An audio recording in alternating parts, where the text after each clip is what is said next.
Good that. Thanks. I like that. It's nice. That used to happen at the end of like songs in the 90s, didn't it? Where you'd have a little bit of a preamble at the end. Yeah. Very Oasis. Very odd.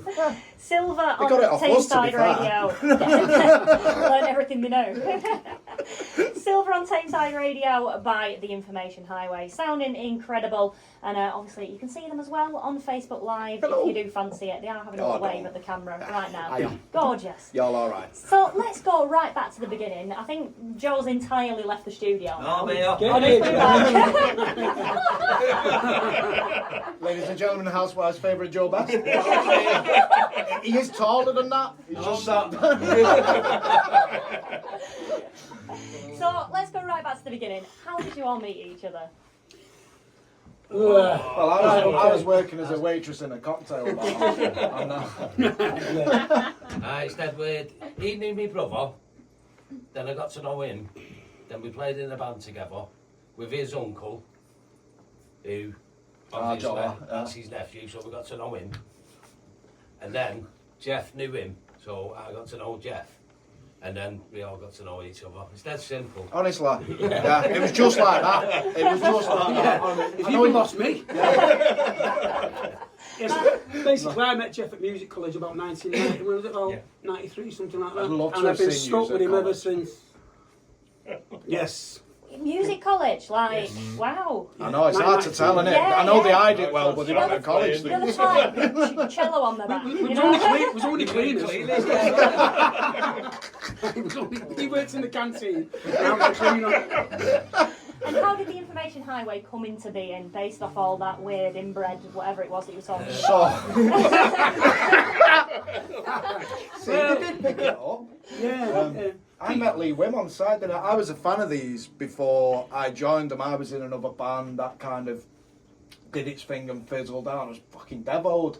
I remember being on site and I saw Lee Wim, who I've seen since, well, I was like 3 years old when I first met Lee Wim, do you know what I mean? He's always been there, he's like the moon. And then it was like, well, we need a guitarist. We've been having guitarists jump in and out and all the rest of it. And I was like, all right, then I'll come along. Because I was dead nervous though, wasn't I? Because like I said, I'd seen them before live and like, fucking hell, these are well good. Flipping out, these are well good. And then, yeah, I wonder why you kept looking at me funny. Yeah, and that were it. And then we started jamming together in Brunswick. And then moved to Habitat. And then we just grew from there, didn't we? Yeah. And then that were it. Basically got together. I didn't know Joe's brother though, that was the only thing. And that's a shame. You know him now? No. and they hold it against me to this day, Laura. The story between us all, obviously, it is a bit complicated, but it was just a matter of the band came together, but it just out of necessity, especially at the start of lockdown. We all had time on our hands, and we thought we're all going to drive ourselves mad unless we do something. And it was strange because Lee got hold of me, and I had it in my head I was going to try and get hold of Lee Kite and try and get something going band-wise. And obviously you'd been talking to Lee Wimp. Yeah, and, It was all just basically it was organic, wasn't it? It just happened, Everything seemed to be the right time for it to happen, and it did. Well, I was looking for a keyboard player. And it's when COVID was going on and they started letting us out. And I said to Lee Wimp, I said, we need a keyboard player. He said, what are you thinking? I said, there's only one kid who I know, apart from Joe, obviously Joe he'd gone. I said, there's only one kid who I know. I said, he was at college with, he's a belting keyboard player. I said, but I've not seen him for about 10 years. Anyway, goes to the tip, stood there, throwing the crap in, as you do. And I stood there and I'm looking at this fella and I thought, that looks like Jeff. And that's the only person I was thinking about. And he looked at me and he went, right, and I went, Jeff, he went, you doing anything music-wise? I said, I've got a job for you. He said, I've not got a keyboard. I said, I have, and there's your keyboard. Anyway, yeah, so that was it. It was just sort of like, kind of written in the start, really, wasn't it? Yeah, it was good. I thought you were going to say that you salvaged a keyboard out of the tip. Yeah. Well, there is a twist in the tail, though. We were living there. Now, we've come to that kind of time in the year where it does go a little bit quieter. What are you working on at the minute? What are you doing? So we've got a gig coming up on Friday with the amazing Stepford Wives. That's at the Pegs Lantern in Ashton. Sorry, this one here. At the Pegs Lantern over in Ashton. It's a sellout as well. And Nick, he had, like, the whole lot of them, and I put a lot of graft into it, do you know what I mean? He's blown it out. So, yeah, we're doing that this Friday. Next Thursday, we're back at Habitat, back in our own room for Habitat Beyond. We're on with Moira and the Fabulous Wonderfuls. It's a full lineup, it's mint. I think it's like £4 as well. So if you've got £4 and you want to do something on the Thursday that's mint, come down to that. Do you know what I mean?